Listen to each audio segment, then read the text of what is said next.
Apulia हिता जो असे जगता, आपुलिया हिता जो असे जगता, धन्य माता पिता तयाचिया, कुळी कन्या पुत्र होती जे सात्विक, तयाचा हरी कवटी देवा, गीता भागवत करीती श्रवण, गीता भागवत करीती श्रवण, अखंड चिंतन विठोबाचे, कुळी कन्या पुत्र होती जय सात्विक, तयाचा हरी कवटी देवा, तुका मने माझ घडू त्यांची सेवा, तुका मने माझ घडू त्यांची सेवा, तरी माझा दैव पार नाही, कुळी कन्या पुत्र होती जे सात्विक, तयाचा हरी कवटी देवा, समजरण सरोजम सांद्रणी लांबुदाभम, जगननीत पाणी मंडनम मंडनानम, तरुण तुलसी माला कंदरम कंजनेत्रम, सदय धवलहासं विठ्ठलं चिन्तयामि,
गुरुर्ब्रह्मा गुरुर्विष्णू गुरुर्देवो महेश्वरा, गुरु साक्षात् परब्रह्म तस्मै श्री गुरुवे नमः.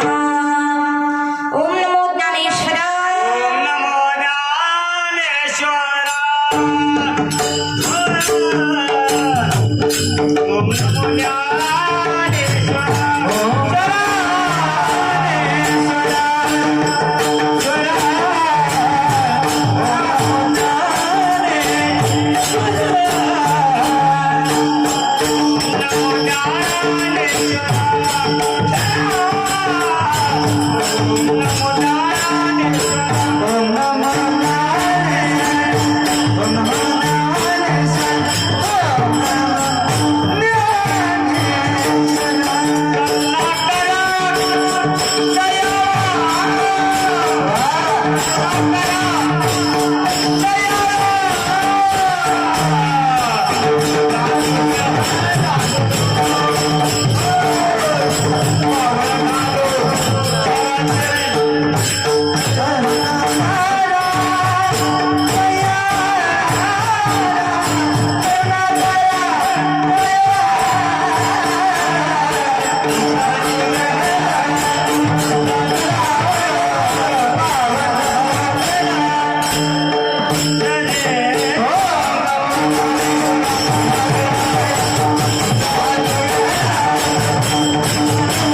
हे दुःख भंजना मारुती नंदना, हे दुःख भंजना मारुती नंदना, सुन लो मेरी पुकार पवन सुत बिनती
प्रस्तुत प्राप्तस्थळी प्राप्त प्रसंगी कीर्तनरूपी सेवेकरिता निवडलेला अभंग वारकरी संप्रदायाची ज्येष्ठ ध्वर्यो, भागवत संप्रदायाचे आद्य कळस, ज्यांनी केला नाही कधी भजनाचा आळस, अशी महान विभूती पंचमवेद निर्माती जिजाई रमण यच्छयावत या भूतलावरती जड जीवांचा उद्धार करण्याकरता ज्यांनी आपला देह अखंड जिजविला असे संत सज्जन, देहूचे सुप्रसिद्ध साधू ज्यांना वारकरी संप्रदायाचं नाक म्हटलं जातं, असे म्हणजे जगद्गुरु तुकाराम महाराज आणि तुकाराम महाराजांचा 4 चरणांचा अभंग आज कीर्तनरूपी सेवेकरिता निवडलेला आहे. विठ्ठल विठ्ठल.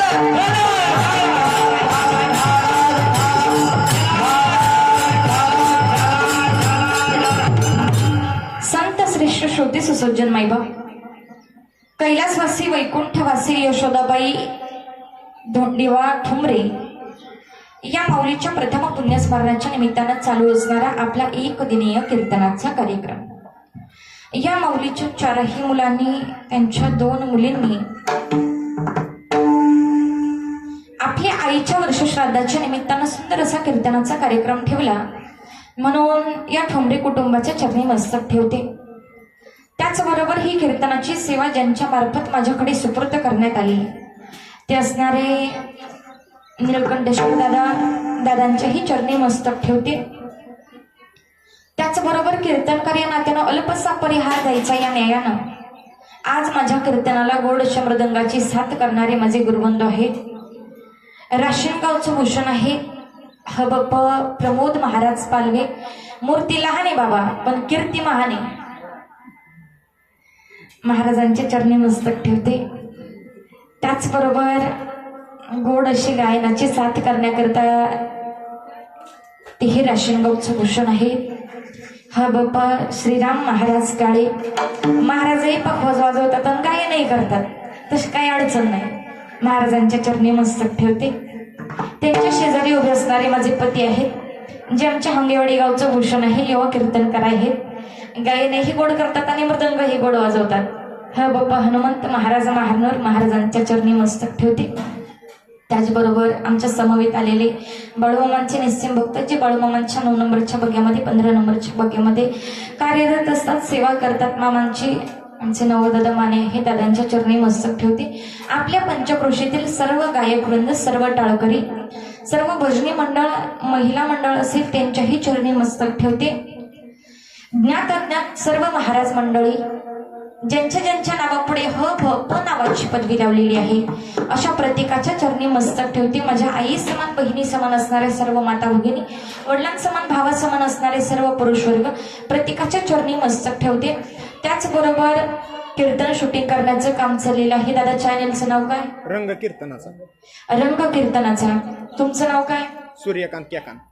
सूर्यकांत दादा आपल्या कीर्तनाच्या शूटिंगचं काम करताय.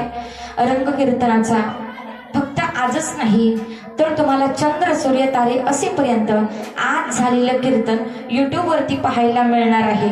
म्हणून सर्वांनी रंग कीर्तनाचा या चॅनलला सबस्क्राईब करायचं आहे, कारण त्या चॅनलवरती पडणारे नवनवीन व्हिडिओ तुम्हाला पाहायला मिळणार आहेत. म्हणून दादांच्याही चरणी मस्तक ठेवते. आणि सगळ्यात महत्वाचं म्हणजे सिस्टीमवाले दादा, त्यांच्याकरता एकदा जोरदार टाळ्या वाजव.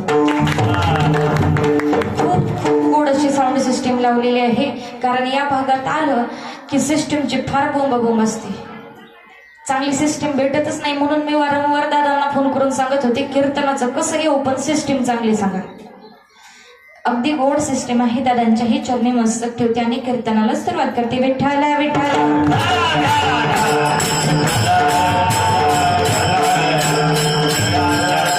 चौकदार बाबा राहिले ना, चौकदार बाबांच्याही चरणी मस्तक ठेवते. पहा, घरामध्ये जी बडबड चालली त्यांना बाहेर घ्या. बोलणार शांत बोला, शांत बोला. घरामध्ये ज्यांचं काही कामच नाहीये त्यांनी बाहेर या. अभंगाचा सरळ सरळ भावार्थ माझ्या बुद्धीप्रमाणे सांगण्याचा प्रयत्न करेल, कारण बरोबर आपल्याला 12:05 फुलं टाकायची आहे. 12:05 मी माझं कीर्तन संपवणार आहे. पण प्रत्येकाने मनाचे कान करून कीर्तन ऐकायचं आहे. माझी सवय आहे बाबा, मी कीर्तनात फार प्रश्न विचारते. म्हणून प्रत्येकाने अभंगाचा भावार्थ मनाचे कान करून ऐकायचं आहे. प्रस्तुत अभंगामध्ये जगद्गुरु तुकोबाराय म्हणतात, आपुलिया हिता जो आसे जागता, धन्य माता पिता तयाची. आजी, जी लेकरं आपल्या हिताच्या ठिकाणी जागी होतात, तुकोबाराय म्हणतात धन्य ती लेकरं नाही, धन्य त्या मुली नाही, धन्य ती मुलं नाही, ताजी धन्यता कुणाला दिली जाते? आई बापा. बरोबर आहे ना? धन्य त्यांचे माता पिता आहे. मग आई बापाला धन्यता द्यायचं कारण काय? तर कुळी कन्या पुत्र होती जे सात्विक, अंतयाचा हरिक वाटी देवा. त्या आई बापाच्या कुळामध्ये सात्विक लेकरं जन्म घेतात आणि त्याचा आनंद मात्र माझ्या भगवान परमात्म्याला वाटतो. तुम्ही म्हणाल ताई, इथपर्यंत आम्हाला कळालं, मुलं हिताच्या ठिकाणी जागी झाली की धन्यता मुलांना नाही, धन्यता मुलीला नाही, तर धन्यता तिच्या आई वडिलांना नाही. मग आई वडिलांना धन्यता द्यायचं कारण काय? नंतर ते दिली. कीर्तनाचा कार्यक्रम आहे, लग्नाचा नाही.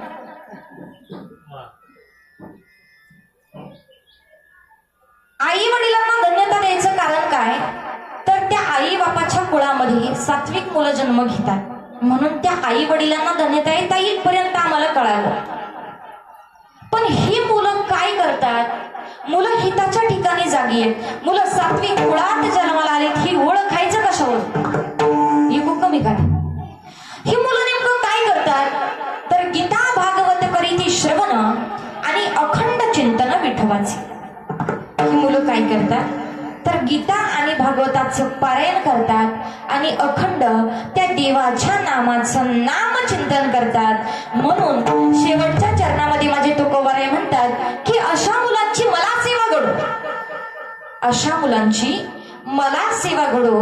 आता तुकोबाराय म्हणतात अशा मुलांची मला सेवा घडो. मग नेमकी कशा मुलांची? आता सांगा. उभे राहिलेले थांबा जरा, खाली बसलेल्यांना सांगू द्या. कशा मुलांची आजी? मावशी कशा? बोलत चला, मी तुमचीच आहे ना. आजी कशा मुलांची? हा, सात्विक मुलांची. अजून अजून कशा मुलांची? पाठीमाग बसलेली आजी, इकडं रस्त्यावर बसलेले, पुढे बसलेले बाबा. बाबांनी तर हातच जोडले. ताई आम्हाला काय विचारू नका. ऐका, तुकोबाराय म्हणजे सामान्य व्यक्ती नाही. माझ्या तुकोबारायांचं नाव घ्यावं आणि तुकाराम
तुकाराम तुकाराम नाम घेता कापे यम.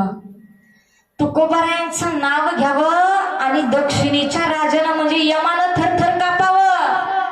म्हणजे तुकोबाराय सामान्य आहेत का? नाही. माझे तुकोबाराय सामान्य व्यक्ती नाहीत. माझे तुकोबाराय प्रसूत अभंगाच्या शेवटच्या चरणामध्ये म्हणतात की अशा मुलांची मला सेवा घडो. मग नेमकं कशा मुलांची जरा लक्ष देऊ नये का? जी मुलं हिताच्या ठिकाणी जागी आहेत अशा मुलांची मला सेवा घडो. जी मुलं सात्विक कुळात जन्माला आली अशा मुलांची मला सेवा घडो. जी मुलं गीता आणि भागवताचं पारायण करतात अशा मुलांची मला सेवा घडो. जी मुलं देवाच्या नामाचं नामचिंतन करतात अशा मुलांची मला सेवा घडो. तरी माझ्या दैवा पार नाही. कुळी कन्यापुत्र होती जे सात्विक तयाचा हरिक वाटी देवा. विठ्ठल विठ्ठल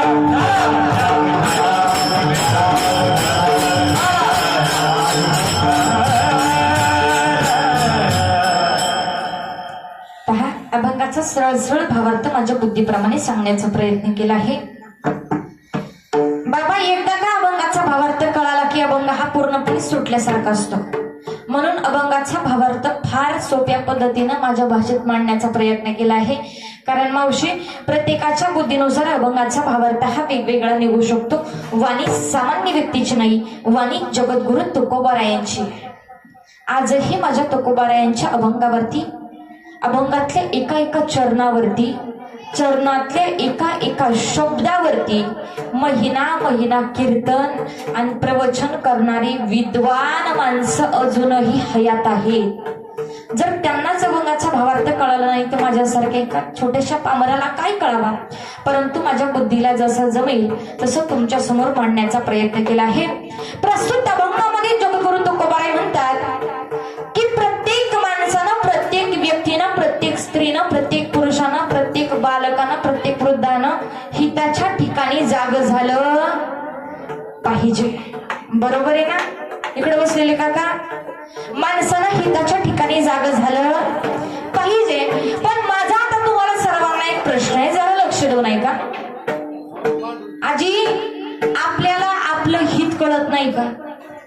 आपल्याला आपलं हित कळतं का नाही? खरं सांग मावशी, तुम्हाला, बाबा, तुम्हाला स्वतःच हित, समोर बसलेले, इकडं वर बसलेले, आपल्याला सर्वांना आपलं हित कळतं. काका मी तर सांगेल की हित न कळणारा माणूसच अजून जन्माला आला नाही. वेड्याला सुद्धा त्याचं हित कळतं. अगदी लहान लेकरू असतं. आजी आपलं 9-10 महिन्याचं लेकरू त्याला बसता येतं, बरोबर आहे ना मावशी? 9-10 महिन्याच्या लेकराला व्यवस्थितपणे बसता येतं. आपलं 9-10 महिन्याचं लेकरू जर हातामध्ये चॉकलेट घेऊन खात असेल आणि जर त्याच्याच आईनं त्याच्या हातातली चॉकलेट ओढून घेतली, लेकरू ग बसल का? बसतं का? बसतं का बाबा? नाही गप्प बसत. आपलं लेकरू लगेच रडायला चालू करतं. का तर त्या लेकराचं त्याला हित कळतंय. तुम्ही म्हणाल ताई 9-10 महिन्याच्या लेकराला काय हित कळायचं? आपलं 4-5 वर्षाचं लेकरू 4-5 वर्षाच्या लेकराला व्यवस्थितपणे कळतं, बरोबर आहे ना? 4-5 वर्षाच्या लेकराला हित कळतं. जर तुमचं लेकरू अंगणामध्ये खेळत असेल, अंगणामध्ये लेकरू खेळता तुमच्या दाराच्या गेटवरती जर एखादी अनोळखी पाहुण्याची गाडी उभी राहिली, ती तुमच्या लेकरानं पाहिली, पाहुणा लेकराला म्हणतो बाळा चल बरं माझ्याकडे वर ये. जातं का लेकरू? जातं का? नाही जात. का तर त्या लेकराची पाहुण्याची ओळख नाही. लेकरू पळत किचनमध्ये जातं. आई स्वयंपाक करत असते. आईला जाऊन सांगता अगं आई, ए आई, अगं दारावरती पाहुणे आले. जा बरं पटकन जाऊन बघून ये. पण लेकरू पाहुण्यांकडे जात नाही. पण त्याच अनोळखी पाहुण्याच्या हातामध्ये आपल्या लेकराला जर भला मोठा खाऊचा पुडा दिसला, त्या खाऊच्या पुड्यामध्ये बिस्किट, चॉकलेट, आईस्क्रीम, कॅडबरी त्याच्या आवडीचा खाऊ असेल आणि तो खाऊ जर आपल्या लेकरानं पाहुण्याच्या हातात पाहिला, लेकराला सांगावं लागतं का पाहुण्यांकडे जा? सांगावं लागतं का? ते मनाने पळत जातं, पाहुण्याच्या गालावरती एक पापी देतं आणि हातातला खाऊचा पुडा घेऊन येतं. का तर त्या लेकराला माहिती असतं पाहुण्यानं आणलेला खाऊ हा दुसरा कुणासाठी नाही, आणलेला खाऊ हा माझ्यासाठीच आहे. मग मला सांगा त्या लेकराला हित कळतं की नाही? कळतं की नाही? जर लहान लेकराला त्याचं हित कळत असेल तर आपल्याला कळणार नाही का? आपल्याला सर्वांना आपलं हित कळतंय. तरी सुद्धा तुकोबरायांना म्हणावं लागलं माणसानं हिताच्या ठिकाणी जागा झालं पाहिजे. का बरं म्हणावं लागलं? का तर आता आपल्या सर्वांना आपलं प्रापंचिक हित कळतंय. तुम्हालाही हित कळतंय, मलाही हित कळतंय, आपल्या सर्वांनाच आपलं प्रापंचिक हित कळतंय. पण आपल्याला प्रापंचिक हित कळतंय, माझे तुकोबराय प्रापंचिक हित सांगत नाही.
करावे देवाचे चिंतन आणि करून या मन शुद्ध व्हावे.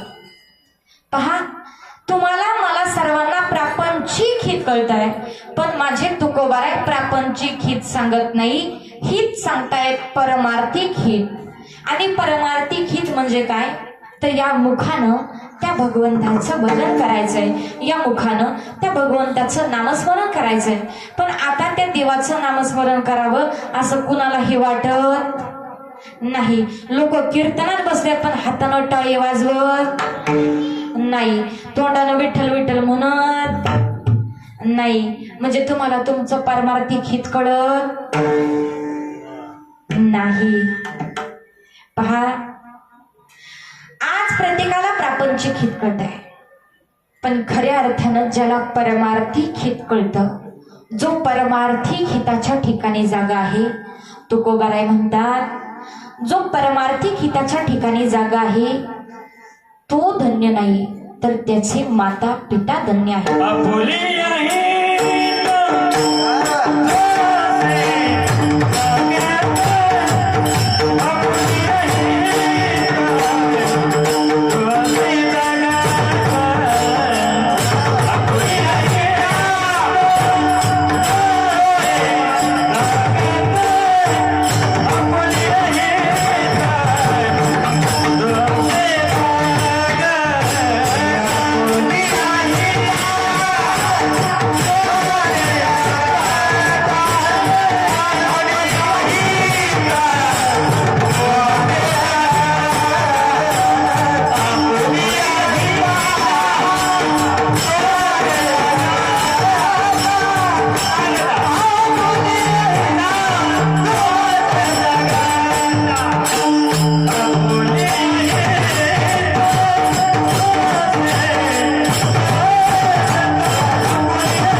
आपुलिया हिता जो असे जगता, धन्य माता पिता तयाची. आजी जे लेकरं परमार्थिक हिताच्या ठिकाणी जागे होतात, तुकोबाराय म्हणतात, धन्य ती लेकरं नाही, तर धन्य त्याचे माता पिता आहे. पहा, अनेक माता माऊल्या आपली लहान लहान लेकरं इथे कीर्तनाला घेऊन आल्या. पहा, यदा कदाचित एवढं सुंदर कीर्तन या ठोंबरे कुटुंबाच्या दारामध्ये चालू आहे. कीर्तनाचा कार्यक्रम झाल्याच्या नंतर तुमच्यातल्याच जर एखाद्याचं लेकरू आपल्या आईजवळ गेलं, बाबांजवळ गेलं, ती म्हणू लागला, आई बाबा मला ना त्या प्रमोद महाराजांसारखा पखवाज वाजवायला शिकायचं. आई बाबा मला सर्व गायक मंडळींसारखं, राम महाराजांसारखं, हनुमंत महाराजांसारखं गायक व्हायचंय.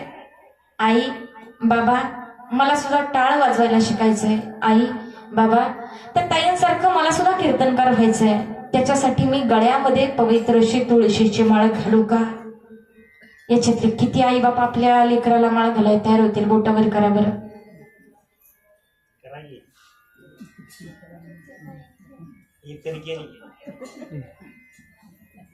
बाकीच्यांना माहिती ताई माळा घेऊन आल्या, जर घालून गेल्या तर काय करायचं? आजीने हात खाली केला. पहा, आपले आई बाप त्या लेकराला सांगतात, बाळा अरे तुझं काही माळ घालायचं वय का? खायचं वय, तू खाऊन घे आली. माळीची एवढी काही नाहीये, मग बघता येईल दात बीत पडली.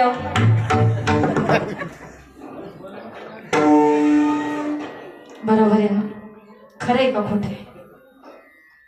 पहा, आपल्या आई बापाला लेकराचं पारमार्थिक हित कळत नाही, म्हणून जर लेकरू हिताच्या ठिकाणी जाग झालं तर खऱ्या अर्थानं आई बापाला धन्यता दिली जाते.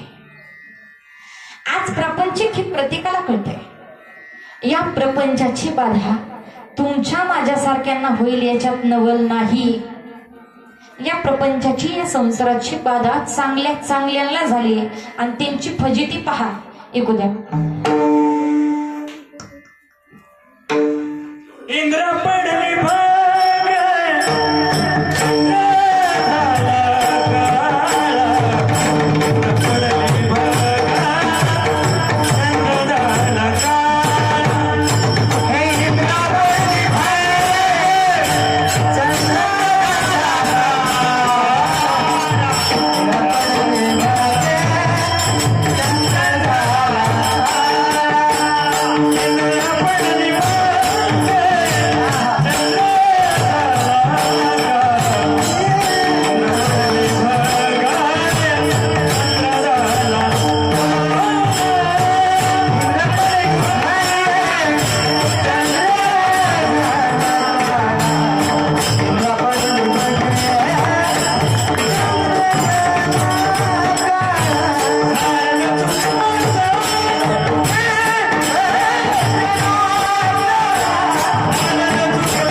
पडली भग, चंद्र झाला काळा आणि नारद चुकला चाळा भजनाचा. पहा, सकाळ सकाळची वेळ होती, जरा लक्ष देऊन ऐका. सकाळ सकाळची वेळ होती. नारद महर्षी अंघोळीला निघाले होते. गोमती नदी संत वाहत होती. संत म्हणजे शांत. गोमती नदी शांत वाहत होती, संत वाहत होती. सकाळ सकाळची वेळ होती. सूर्याची कोवळी कोवळी किरण नदीच्या पात्रात पडली होती. जसं नारद महर्षी अंघोळीला पात्राजवळ आले, पाण्याच्या त्या पात्राजवळ आले, पाण्याच्या पात्रात डोकवलं, नदीमध्ये डोकवलं. सूर्याची किरण नदीच्या पात्रात पडली होती. नारद महर्षींनी पाण्यात डोकवलं. तसं नारद महर्षींना एक दृश्य पाहायला मिळालं. एक मासोळी होती. इको कमी करा. एक मासोळी होती आणि त्या मासोळीच्या पाठीमागे बरेच मासे लागले होते. हे कोणी पाहिलं आजी? नारद महर्षींनी पाहिलं. नारद महर्षींनी जसं दृश्य पाहिलं तसं संसाराची बाधा निर्माण झाली. संसार मनात आला. आंघोळ केली नाही, तसेच उभे राहिले. म्हणजे देवाचं आयुष्यभर नाव घेतोय, त्याचं भजन करतोय. आयुष्यभर भजन करून देवानं दिलं काय? दिलं काय देवानं? निघाले देवाकडे बिना आंघोळीचे. पण तसे नाही, गात गात निघाले. नारायण नारायण श्रीमन नारायण नारायण नारायण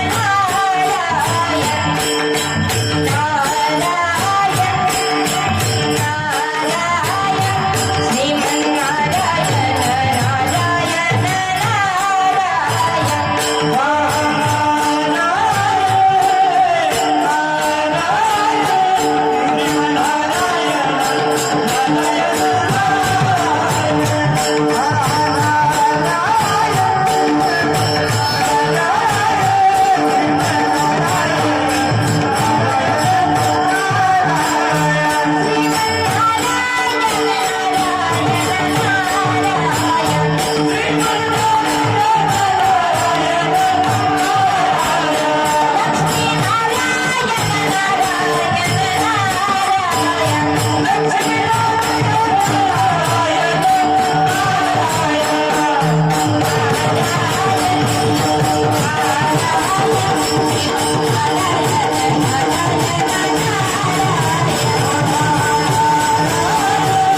देवाकडे गेले.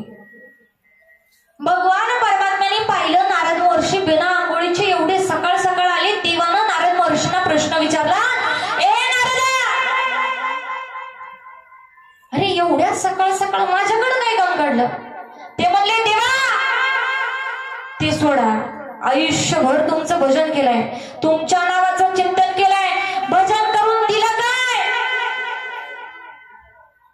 भगवान परमात्मा म्हणाले, नारदा कमी काय पडलं हे सांग. म्हणले, देवा दिलं काय हे सांगा. अरे नारदा तुला कमी काय पडलं हे सांग ना.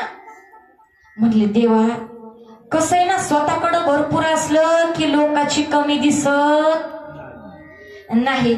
तुमच्याकडे भरपूर असताना तुम्हाला माझी कमी कशाला दिसत? इको कमी करा. ते म्हणले, अरे नारदा झालं काय? नारद महर्षी देवाला सांगू लागले, देवा तुम्हाला 16,108 बायका, बरोबर आहे? तुम्हाला 16,108 बायका आहेत. तुम्हाला वाटलं नाही का नारदाला एखादी बायको करून द्यावी? भगवान परमात्मा म्हणाले, नारदा तुला लग्न करायचे असं सांग ना. तुला लग्न करायचंय ना? तू पाहिली का एखादी मुलगी? मी नाही पाहिली. तुला आवडती का एखादी? आपण तिच्या बरोबर लग्न लावून देऊ. म्हणले, देवा अहो दुसऱ्याच्या घराकडे कशाला बोट दाखवता? तुम्हाला 16,108 बायका आहेत, तुमच्यातलीच एक बायको मला द्या. काका शेततळ तुम्ही मागितलं तर मागितलं, सरपंचाच्या रानातलं मागितलं, सरपंच देईल का? देईल? भगवान परमात्मा हुशार आहे. देव चतुर, देव चतुर.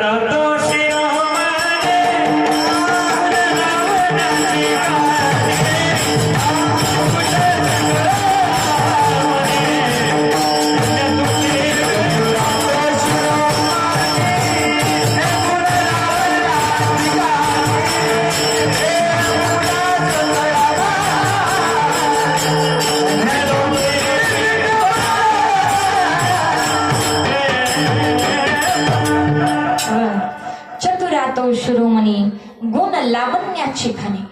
अहो देव चतुर आहे. त्या देवानं सांगितलं, नारदा जा आणि माझ्या ज्या बायकोजवळ मी दिसणार नाही ती बायको तुझी. म्हणले, 16,108 बायका आहेत, एवढ्या बायकांजवळ देवाला कसं राहायला जमल? म्हणून नारद महर्षी आता खोल्या चेक करू लागले. 16,107 घरं पाहिली. प्रत्येक बायकोजवळ माझे भगवान परमात्मा होते. शेवटचं घर माझ्या रुक्मिणी मातेचं. रुक्मिणी माता म्हणजे देवाची पट्टराणी. नारद महर्षींनी विचार केला, जर याच बायकांना एकटीला सोडलं नाही तर पट्टराणी एकटी कशी राहील? पट्टराणीला एकटीला सोडणार नाही देव, पण पाहायला काही हरकत नाही. म्हणून सहज नारद महर्षींनी त्या रुक्मिणी मातेच्या खोलीमध्ये डोकावलं. तर रुक्मिणी आई साहेब नारद महर्षींना एकट्याच दिसल्या. इतका आनंद झाला, इतका आनंद झाला. म्हणला, आता अशी तशी बायको नाही, मला पट्टराणीच माझी झाली. पट्टराणीच माझी झाली. दररोज नारद महर्षी गेले की आई साहेब म्हणायचे, रुक्मिणी माता म्हणायचे. पण आज रुक्मिणी मातेला एकटीला पाहिलं आणि नारद महर्षींनी दारातूनच आवाज दिला, ए रुक्मिणी. आई साहेबांनी विचार केला, रुक्मिणी मानण्याचं धाडस कोणी केलं? आई साहेबांनी पाठीमागे वळून पाहिलं आणि नारद महर्षी दिसले. नारद महर्षींनी आंघोळ केलेली नाही, सकाळी सकाळी आलेत आणि डायरेक्ट रुक्मिणी म्हणते. रुक्मिणी आई साहेब म्हणल्या, नारदाला पिसाळा का? सकाळ सकाळ आलाय, बिना आंघोळीचा आलाय, सकाळ सकाळ येऊन डायरेक्ट रुक्मिणी म्हणतोय. म्हणलं, हा रुक्मिणीच म्हणणार. अरे झालं काय? त्यावेळी नारद महर्षी सांगू लागले, मला देवानं सांगितलं, ज्या बायकोजवळ मी नाही ती बायको नारदा तुझी. त्यावेळी आई साहेबांच्या लक्षात आलं, ही येड देवानं आपल्याकडे नीट करायला पाठवले. आई साहेब म्हणल्या, नारदराव, ओ नारदराव, तसही मला देवाचा फार कंटाळा आला होता. अहो एवढ्या बायका देवाला एवढ्या बायकांच्या वाटेतून माझ्या वाटेला देव कधी येतच नव्हते. बघताना हाक मारली की देवाला आहे या परिस्थितीमध्ये धावत पळत जावं लागायचं. नारदराव, मलाही देवाचा फार कंटाळा आला होता. नारदराव, आपल्या दोघांचा राजा राणीचा जोडा, किती चांगला संसार होईल आपला. पण नारदराव, मी जर अशी तुमच्या हाताला धरून आले तर लोक काय म्हणतात? देवाची बायको आणि नारदाच्या हाताला धरून गेली. नारदराव, तुम्ही अजून आंघोळ केलेली दिसत नाही. मग एक काम करा, तुम्ही अंघोळ करून पवित्र व्हा. देवा ब्राह्मणाच्या साक्षीने आपण लग्न लावूया. लग्न झालं. प्रमोद महाराज आई साहेब म्हणू लागल्या, लग्न झालं की मी तुमची बायको आणि तुम्ही माझे मालक. फार आनंद झाला ना नारद महर्षींना. इतका आनंद झाला म्हणले आंघोळ करायचे. आई साहेबांनी कुंड दाखवलं. नारद महर्षी पळतच कुंडाकडे गेले. कुंडामध्ये जशी डुबकी मारली, पण ते कुंड अगोदरच पार्वती मातेनं शापित केलं होतं.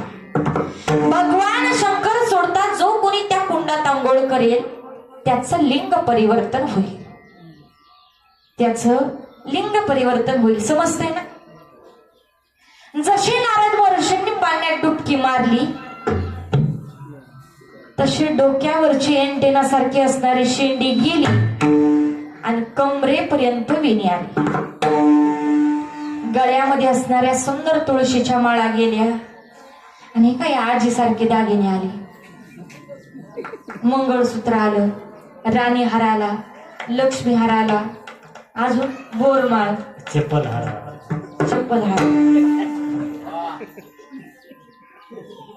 सुंदर स्त्रीचे सर्व भूषण नारद महर्षींच्या गळ्यात आले. महाराज हातात असणाऱ्या चिपळ्या गेल्या आणि 2-2 डझन बांगड्या आल्या. खाली असणारं धोतर गेलं, मिऱ्या आल्या. सुंदर देखणी स्त्री त्या कुंडातून बाहेर आली. जशी बाहेर आली तसा कोळ्यांचा राजा, देवर राजा नाव त्याचं. भला मोठा 11-11, 7-8 फूट उंचीचा काळा कुट्ट, भली मोठी केस वाढलेली, खांद्याच्या खाली केस चालली होती, भली मोठी दाढी वाढलेली. अशा येड्यानं एवढी भारी बाई पाहिली, एवढी सुंदर स्त्री पाहिली. तिच्या हाताला धरलं. मला आगात चल का बडबड चालली?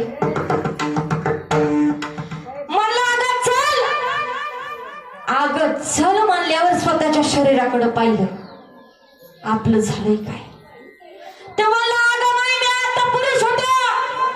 मला लाग चल. अरे मी आता पुरुष होतो. मला चल. महाराज मनगटाला धरलं, वडीत घेऊन गेला. तसं वर्षाला एक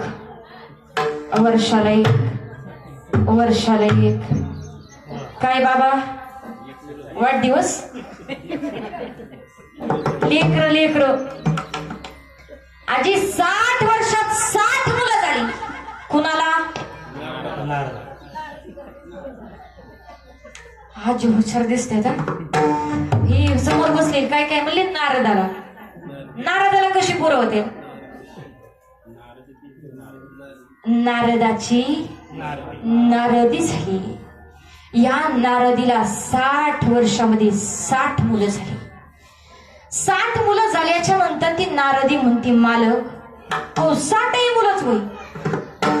एखादी मुलगी, मुलीशिवाय प्रेम, मुलीशिवाय माया, मुलीशिवाय जिव्हाळा नाही. मालक एखादी तरी मुलगी. मग 61वी मुलगी झाली. तिचं नाव कपिला षष्ठी.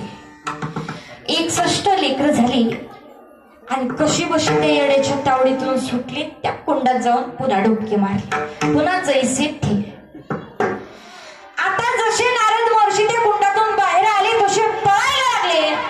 पण आई साहेब तसं सोडतील का? आई साहेबांनी दरवाजा अडवला. ओ नारदराव. नारद महर्षींनी हात जोडले. माते, जर हा संसार फक्त मनात आला, तर माझी एवढी फजिती झाली आहे. आज तुम्ही आणि मी प्रत्यक्षात संसार करतोय. आपली किती फजिती होती बाबा, तरी सुद्धा आम्ही संसार सोडाय तयार. दररोज फजिती होती. सर्व सुखाची आशा जन्म गेला, सर्व सुखाची आशा जन्म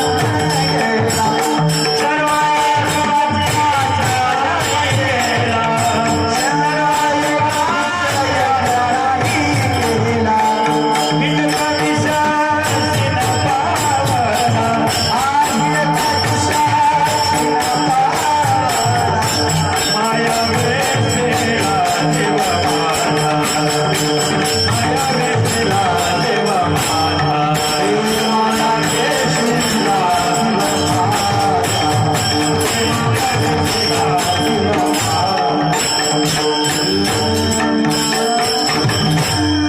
सर्व सुखाची आशा जन्म गेला. बाबा, या संसारामध्ये फक्त आशा आहे, म्हणून खऱ्या अर्थानं आम्हाला संसारात सुख मिळत नाही. पण तरी सुद्धा संसार सोडाय कोणी तयार नाही. संसार सोडायचा नाही. कोणत्याच संत महात्म्यांनी सांगितलं नाही आतापर्यंत संसार सोडा, फक्त परमार्थ करा. प्रपंच करत असताना सुद्धा परमार्थ करता येतो.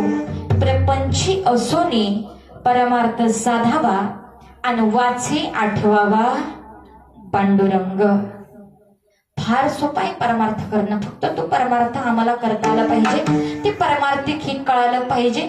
ज्या लेकरांना परमार्थिक हित कळतं त्या लेकरांचे आई वडील धन्य आहेत. आणि आई वडिलांना धन्यता द्यायचं कारण अभंगाच्या दुसऱ्या चरणात. कुळी कन्या पुत्र होती जैसा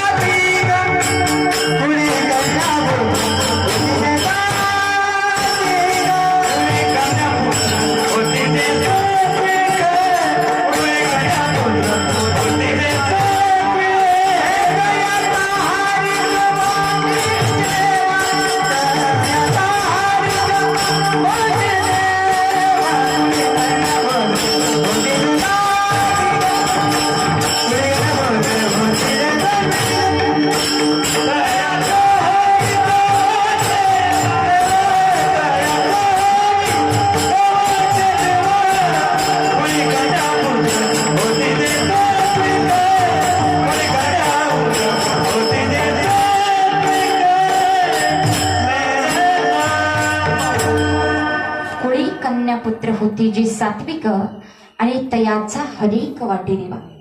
त्या कुळामध्ये सात्विक मुलं जन्म घेतात आणि त्याचा आनंद मात्र माझ्या भगवान परमात्माला वाटत असतो. अशा लेकरांच्या मागे पुढे उभा राहून माझा भगवान परमात्मा त्यांचा सांभाळ करतो. मागे पुढे उभा राही सांभाळीत, मागे पुढे उभा राही सांभाळीत.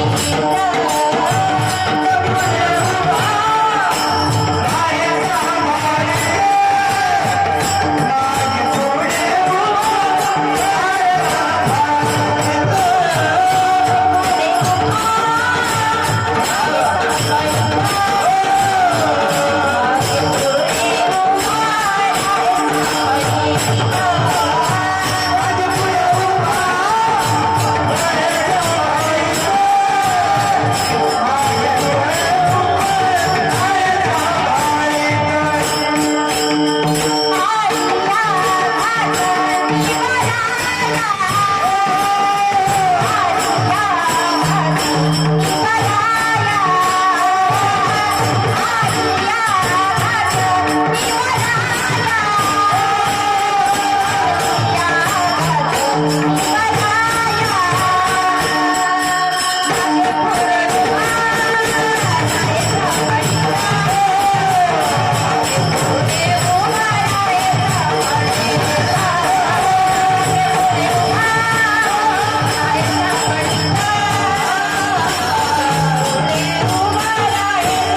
मागे पुढे उभा राहून माझा भगवान परमात्मा त्यांचा सांभाळ करतो.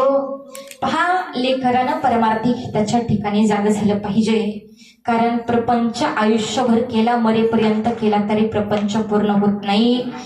कारण जे काही आहे ते इथंच ठेवून जावं लागणार आहे. येताना हा 3.5 हाताचा नरदेह घेऊन आला. हा 3.5 हाताचा नरदेह सुद्धा तुमचा देह ही काळाचे धन कुबेराचे,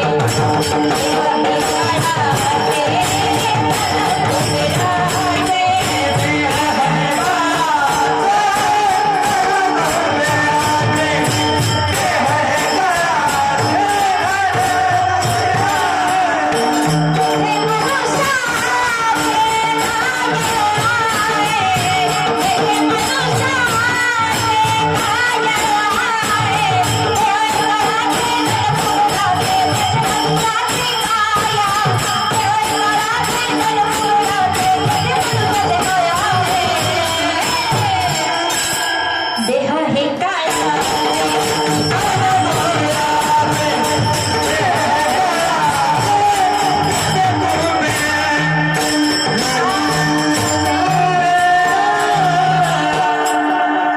देह हे काळाचे धन कुबेराचे तेथे मनुष्याचे.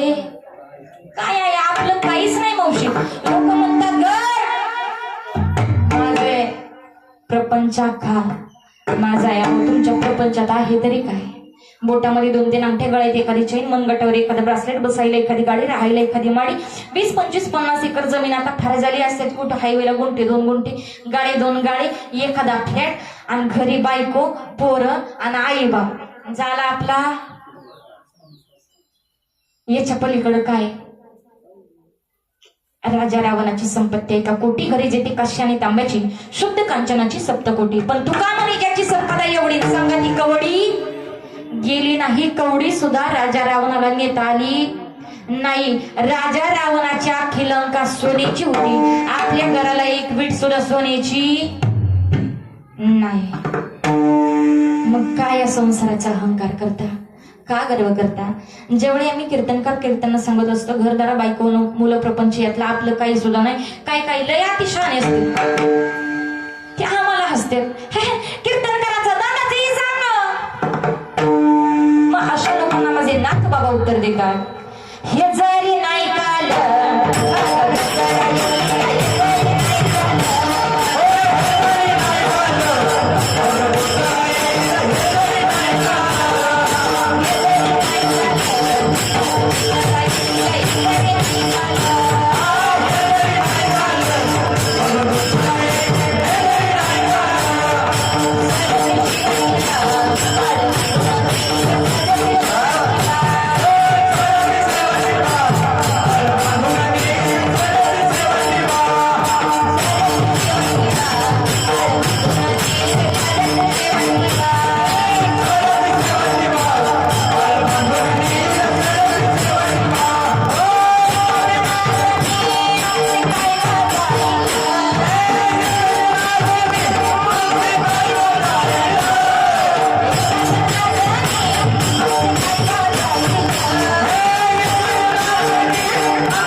नाथबाबांना पिंगळ्यात सांगावं लागलं, अरे वेड्या, कोणत्या गोष्टीचा अहंकार करतोय, कोणत्या गोष्टीचा गर्व करतो? जे काही मिळालं त्यात तुझं काही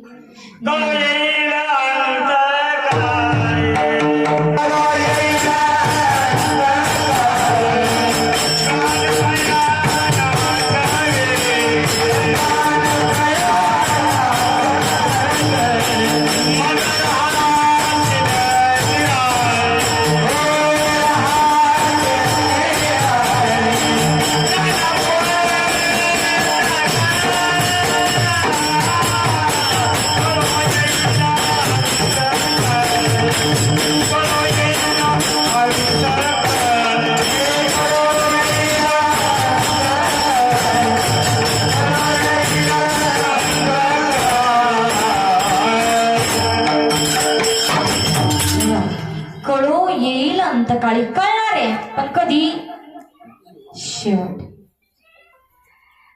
ज्या त्यावेळी हातातून वेळ निघून गेलेली असेल, मग आम्ही कीर्तनकार सांगत असतो ना, कीर्तनात टाळी वाजवा, टाळी वाजवा, टाळी वाजवा, तोंडानं विठ्ठल विठ्ठल म्हणा. काही काही लई रगेल असतात बाबा, ते कीर्तन झाल्यावर शेजारच्याला सांगतात. ती सांगत होती कीर्तनात टाळी वाजवा, टाळी वाजवा, टाळी वाजवा, टाळी वाजवा, पण आपण पाठीनी वाजवलीच. खरं सांगा, याच्यात तोटा माझा आहे का? आहे का? आपलं काही नाही, आपलं काही नाही, आपलं काही नाही हे सांगायचे आम्ही पैसे घेऊन जातोय, सांगायचे आम्ही पैसे घेऊन जातोय. तोटा आमचा नाही. 2 तासाचं ठरलेलं पाकिट आम्ही घेऊन जाणार, 2 तासाचं तुम्ही काय नेणार? मग कमीत कमी या 2 तासामध्ये त्या भगवंताचं भजन करा. कारण हा मिळालेला देह हा तुमचा नाशिवंत आहे. नाशिवंत देह जाणारा सगळं आयुष्य खातो काळ सावधा. म्हणून कमीत कमी आता तरी सावध व्हा आणि त्या भगवंताचं भजन करा. सर्वांनी हातानं टाळी आणि मुखानं भजन करायचे. कुटुंबातील एका महिलेनं पटकन हार घालायला उठून या. विठोबा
पहा,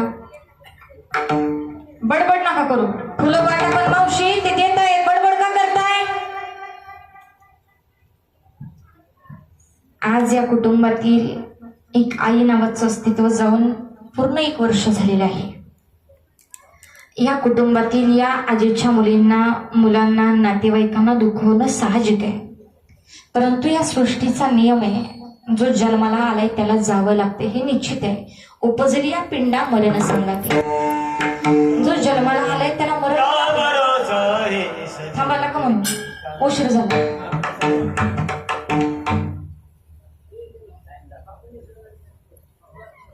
कारण जर पाऊस आला तर यांनी एवढा सुंदर स्वयंपाक केलेला वायाला जायचा आपल्यामुळं. पहा, लोकांना परमार्थ परमार्थ परमार्थ नेमका कोणता परमार्थ हे कळालं पाहिजे. फक्त गळ्यात माळ घातली म्हणजे परमार्थ होत नाही. कपाळाला अष्टगंध बुक्का लावला म्हणजे परमार्थ होत नाही. आळंदी पंढरीची वारी केली म्हणजे फक्त परमार्थ होत नाही. जर तुमच्या गळ्यात माळी आळंदी पंढरीची वारी करताय, कपाळाला अष्टगंध बुक्का लावताय, दररोज सकाळ संध्याकाळ देवाची देवपूजा करताय, आणि जर म्हाताऱ्या आई बापा बरोबर नीट बोलत नसाल तर तुम्ही केलेल्या परमार्थाला शून्य किंमत आहे. घराच्या ओट्यावरती बसणारा तुमचा आणि माझा म्हातारा बाप हा आपल्याला विठ्ठला समान असला पाहिजे.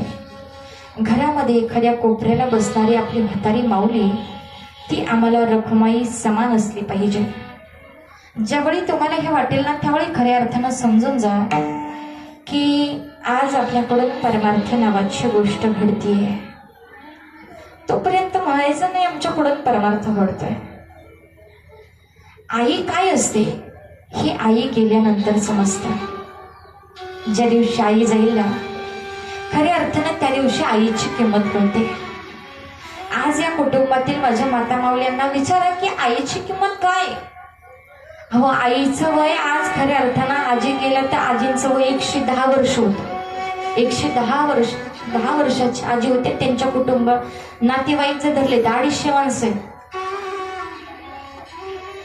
आज भरपूर वय असताना सुद्धा आजी आपल्यातून गेल्या तरी सुद्धा त्यांच्या कुटुंबातील प्रत्येक व्यक्तीला दुःख आहे.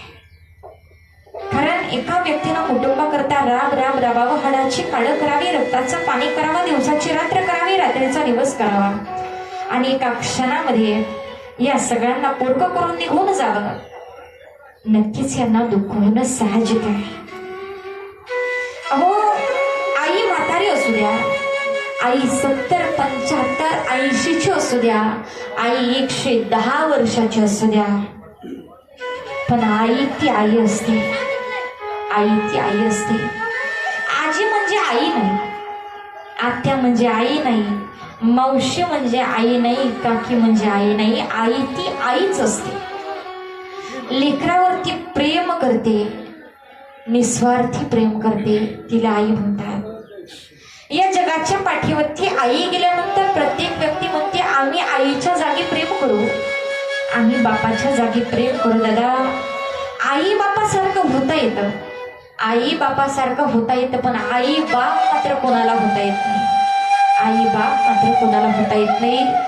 कारण लेकरावरती निस्वार्थी प्रेम करतात, त्यांनाच आई बाप म्हणतात. आई बापासारखं प्रेम जगाच्या पाठीवर कुणी करत नाही. अहो, आईचं आणि बापाचं प्रेम काय असतं नांदायला गेलेल्या लेकीला विचारा.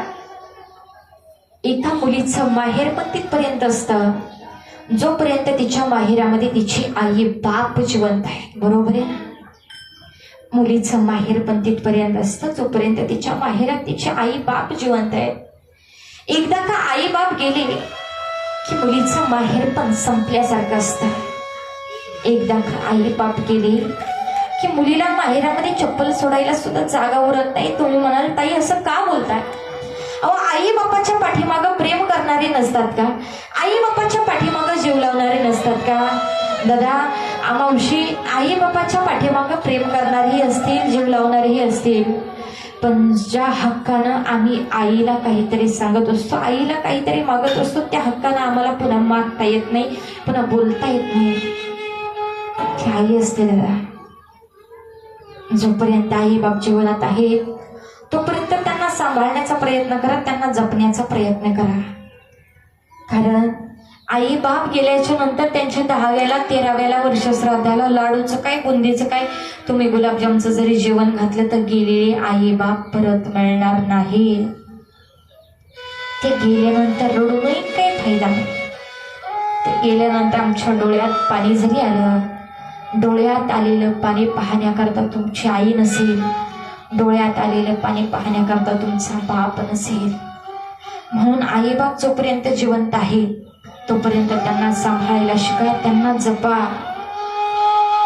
कारण निस्वार्थी प्रेम करणारी व्यक्तीच त्यावेळी नसेल.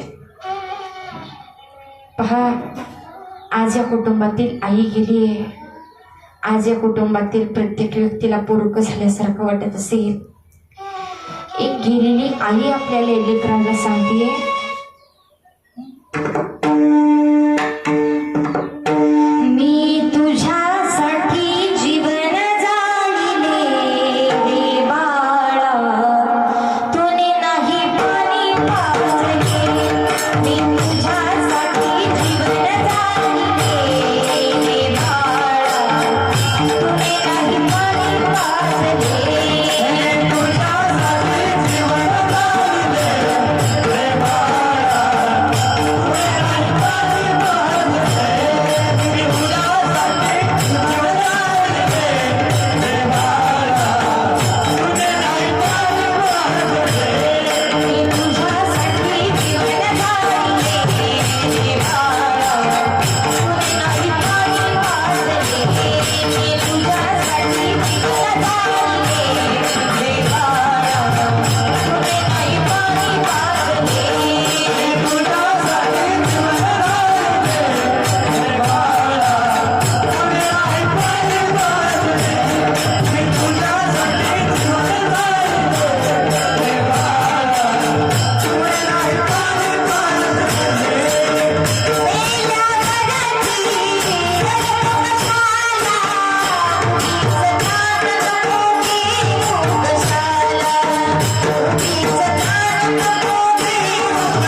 जीवन जाळले, बाळा तुने नाही पाणी पाजले.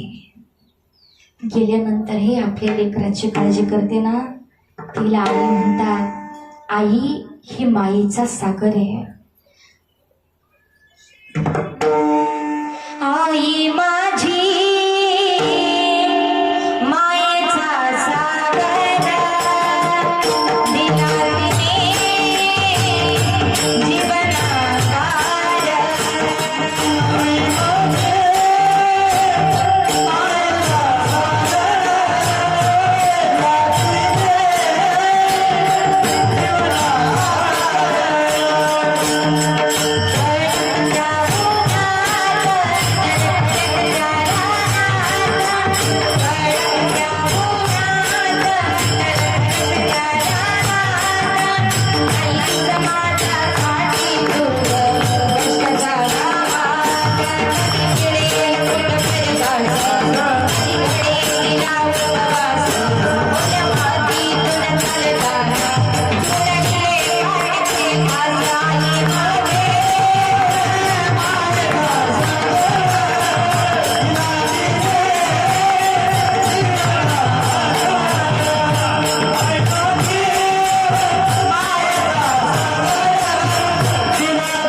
ही आई असते दादा. आई शिकलेली नसते, पण जगायचं कसं लेकराला ही आई शिकवते.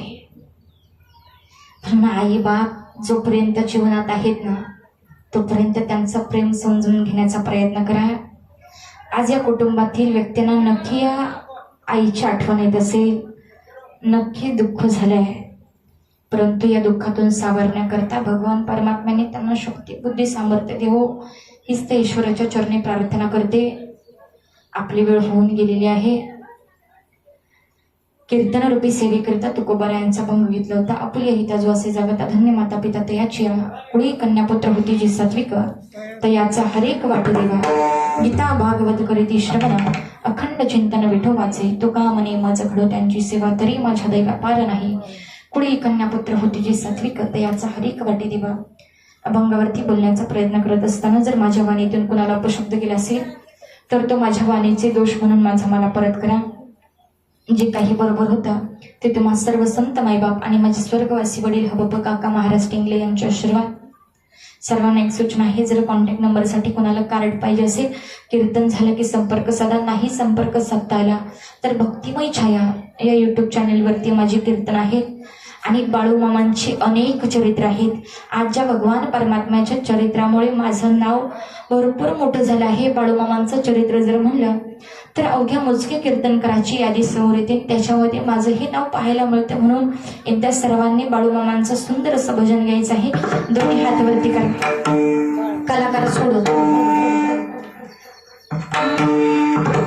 बाळूमामा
सेवेला पूर्णविराम. ज्ञानेश्वरा माऊली, ज्ञानराज माऊली.